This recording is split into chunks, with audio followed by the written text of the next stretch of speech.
Conversinha ao pé do ouvido de hoje. A Marta e o Maciel levantaram uma questão aqui que eu acho interessante comentar com você, porque isso deve haver também na sua família. Você já deve ter ouvido falar muito disso aí. E acontece, é muito mais comum do que muita gente imagina. Mas como tem gente que não está acostumado com isso, acha que, opa, deve ser só na minha casa e tal, só na minha família, não. É como no trânsito, você vê uma pessoa vem e fecha o seu carro, o egoísmo da gente bate, né, quando o carro da gente é fechado, e você pensa, pô, que sacana desse cara, me fechou. Aí se você prestar atenção, ele vai fechando todo mundo. Ele nasceu para fazer isso, ele é atrapalhado da cabeça ainda e tal, né? Ele não tá desrespeitando só você, ele desrespeita todo mundo. Ele não tá nem aí com nada, entendeu como é que é a história, né? Mas a gente pensa que é só com a gente que acontece isso. Não, nós somos ligados por cordões invisíveis, um no umbigo e outro no coração, um de prata, outro de ouro, e além de outros cordõezinhos ligados aí a seres que manipulam a gente. Não é como Júlio César dizia na Roma antiga, non cogitur, cogito, não, que cogito, outra coisa, non ducor, duco, quer dizer, não sou conduzido, conduzo, né? Não é verdade, nós somos conduzidos e acabou. Mesmo sendo ele da hierarquia dos Asuras e portanto são lei na terra, quando você está encarnado aqui não adianta, né? Você não enxerga um palmo na frente do nariz praticamente. Mas, então esse casal diz aqui o seguinte, ó, se seria possível até comentar alguma coisa a respeito. Não é que a gente esteja comentando porque o casal quer, porque se a gente for comentar tudo que o ouvinte quer, a gente não fala aquilo que o ouvinte precisa ouvir e nem está sabendo o que precisa. A gente fica só batendo na mesma tecla, as pessoas perguntando sempre sobre reencarnação, sobre não sei o quê, sobre crianças índigos, crianças verdes, e se o bicho se pode voltar à encarnação e virar bicho de novo. São perguntas mais comuns. E nós estamos aqui para sacudir a cabeça com coisas mais complicadas. Essas coisas mais simples, você encontra por aí soluções para elas. Mas esse assunto desperta interesse, o Marta e Marcel, porque acontece com muita gente. Ela diz que tem uma neta, e essa neta tem uma amiga invisível, né?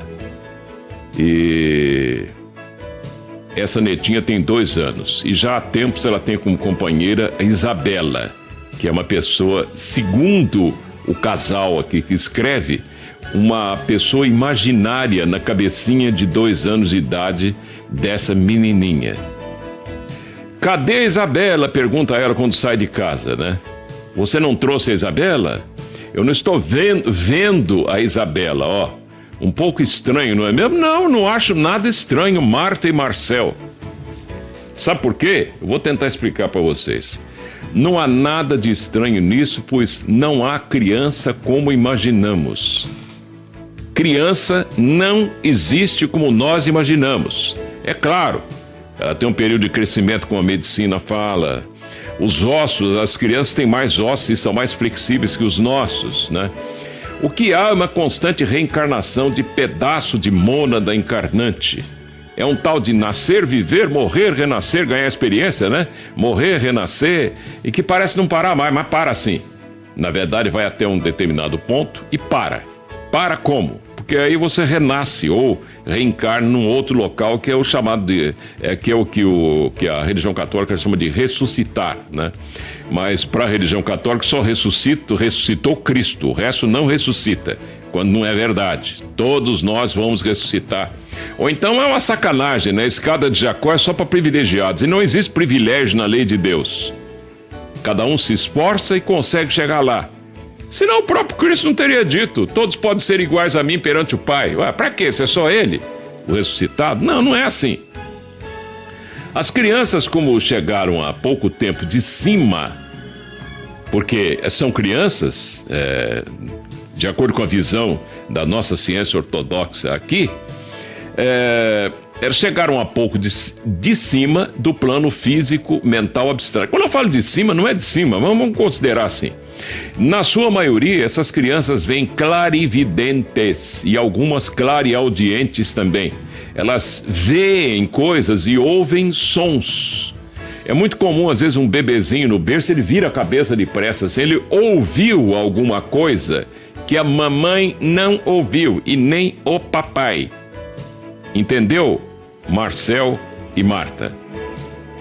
Por vezes, a criança fica olhando para o céu e para o ar, assim, e rindo, né? É porque ela tá...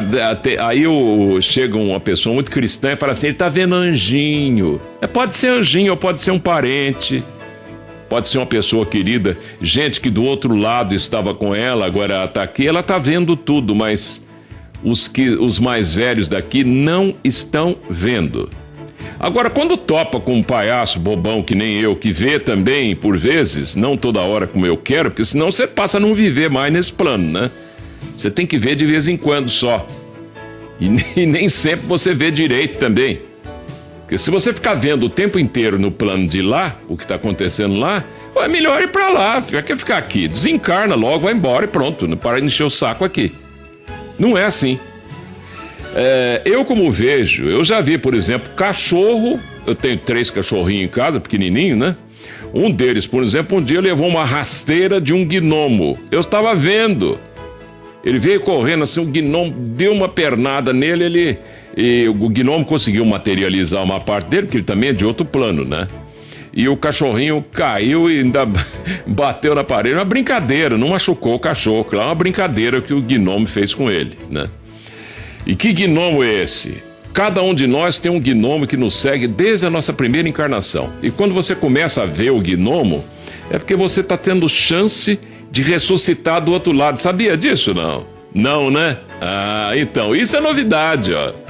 Isso é novidade. Quando você começa a ver um gnomo seu, é porque ele está começando a ficar com ciúme de você, porque ele está bastante ligado ao astral, ao plano emocional. Ele fica com ciúme, porque ele sabe que vai perder você, que você vai para um outro plano, onde você vai ter contato com seres mais avançados, com elementais mais avançados, diferenciados em outros planos de matéria. Ele, como é elemental da Terra, né, ele é elemental da Terra, a coisa fica diferente. Então, o que você tem que fazer? Ir conversando com ele, falar, meu querido, você me acompanhou tantas vidas, há milhares e milhares e milhares e milhares de anos que você está comigo. Eu vou fazer de tudo quando eu chegar do outro lado para ajudar você a encarnar também aqui, entendeu? Etc. Vai conversando com ele, como você conversa com o defunto querido, pai, mãe, filho e tal, que passou pro outro lado. Você começa a sonhar muito com ele, ou até a vê-lo. Vá conversando, porque ele às vezes não sabe que morreu, você precisa conversar com ele. Então a criança, ela é, via de regra, clarividente, clareaudiente. Por que isso? As crianças, como chegaram há pouco tempo, do plano físico-mental abstrato, como eu disse, na sua maioria elas veem clarividentes e clareaudientes. É comum esta clarividência e, por vezes, clareaudiência, como a gente diz, cessarem no início da adolescência. Sabe por quê? Porque o timo e o baço vão perdendo suas funções originais. Não vá contar isso para médico, não, que se o médico for materialista, ele vai morrer de rir na sua cara, viu? Que eles não sabem para que o timo serve. Sabe alguma coisa? O baço, eles sabem que o baço produz glóbulos vermelhos até um determinado ponto, né? Mas quando passa a adolescência, o baço muda de função. O timo e o baço vão perdendo suas funções originais com a adolescência. O timo é a glândula da criança, como se diz. E o baço, que na infância produz glóbulos vermelhos, juntamente com a medula óssea, ele deixa de produzi-los na adolescência e se transforma em órgão protetor contra a invasão de micro-organismos e contra possíveis infecções. Essa é a função original do baço. Quando a pessoa sofre uma infecção forte, uma doença mais invasiva como um câncer, por exemplo, uma leucemia, eu passei por isso, eu posso até falar, o baço cresce e muitas vezes você tem que até retirá-lo para salvar a vida, porque ele de bom para o organismo ele se torna mal, é o bem virando mal e o mal virando bem. Então quando você retira o baço é porque ele está tumorado, ele está com tumor nele, então você tem que tirar. Ou então fazer radiação, então, quando você faz radiação sobre o braço, é a radioterapia, né? O baço, às vezes, ele retrocede de tamanho E volta, você vai vivendo enquanto pode desse jeito. Porque muitas vezes tirar o baço, segundo os médicos, é um negócio meio perigoso. Ora, o baço, ele poderia continuar produzindo glóbulos vermelhos? Eu acho que sim. Aqui estamos falando de esoterismo já. E o timo? Dá para ele continuar a ser a glândula da criança? Ah, mas o Cristo falou isso. Sejam como uma criança e você entra no reino dos céus. O que o Cristo queria dizer com isso? É para você virar um bobinho que nem uma criança, deixar roubar o seu pirulito e fica chorando que nem um doido porque roubaram o pirulito seu. E não é isso. Ser puro como uma criança. O puro não tem valor para Deus, para o Pai do Cristo. O que tem valor para o Pai do Cristo é o experiente, no bem e no mal, que comeu os frutos da árvore do bem e do mal. Tornar-se como uma criança é você conhecer o bem e o mal e saber que o mal tem o mesmo valor do bem. Na verdade, o mal é bem e o bem é bem. Aí você vai se fazendo criança. E quem sabe você tem uma força mental de tal porte que você consiga fazer o seu timo funcionar como funciona numa criança. Aí o que faz? Ele vai ajudar a abrir a clarividência e a clareaudiência em você. Coisa que, mediante meditação e yogas especiais, você pode também abrir. Não é fácil aqui no Ocidente fazer isso, a não ser para pessoas que em encarnações passadas já vinham abrindo esses canais. Eu posso falar disso aí também, porque eu, mesmo em pequeno ainda, e aqui vai o exemplo para você, eu já passei por isso que eu posso contar melhor, viu, Marcel e sua esposa, a Marta? Eu sofri muito com esse negócio, porque desde criança eu via coisas e ouvia, né? E a minha família inteira muito católica, minha avó era muito católica, eu não tinha com quem conversar, a verdade é essa. Eu levantava à noite, eu sentia que tinha uma lâmina caindo em cima do meu pescoço, a minha cabeça rolava, e a minha cabeça rolando, eu ainda via meu corpo repuxando. Uma coisa horrorosa. E tem gente que é capaz de ficar com inveja de mim, porque eu me lembro de 59 vidas passadas, mas cada vida desgraçada. Eu lembrei uma vida que eu morri com lepra. Eu vi nesse corpo que está aqui, sendo usado para falar com você, bichos andando por ele, caindo pedaço de dedo, nariz, etc. Numa época que eu tive lepra, o do mal de Hansen. Hoje você não pode falar, né? É hanseníase, senão a pessoa ficou ofendida de falar lepra, né? Mas eu tive foi lepra mesmo, né? Se eu, por acaso, levasse um susto por ver esse mesmo corpo que está aqui falando com você, que é instrumento para eu falar essas coisas com você, se eu, por acaso, ficasse altamente impressionado com esse corpo se diluindo todo, que eu vi que isso aí era virtual, era mentira, eu estava vendo uma mentira, né? Que eu estava me lembrando de uma vida passada. Isso de olhos abertos, não sonhando, entendeu? Se eu levasse um susto muito forte, há um negócio no universo chamado reverberação hiperfísica. A lepra passaria para esse corpo que está aqui agora. E eu vou lhe dizer uma coisa, não haveria medicina na face da terra para fazer essa minha lepra dessa vida, ela cessar. Eu morreria com lepra de novo, ou mal de Hansen de novo. Hoje já ele é estagnado, para não dizer curado, né? E a pessoa leva uma vida normal, mas na época que eu tive, não. Quando eu sonhei, eu sonhava e às vezes eu chegava até a me ver com a cabeça e uma lâmina caindo em cima da minha cabeça, eu tive uma cabeça cortada na Revolução Francesa, me lembrei disso.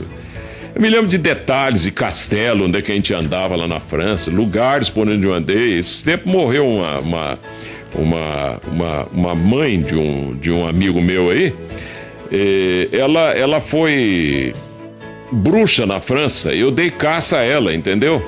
Quando eu encontrei com ela já velha nessa vida, ela me olhou com uma cara assustada. Por quê? Porque eu dei caça a ela. Não sei se aprendi o que eu fiz com ela na época aí.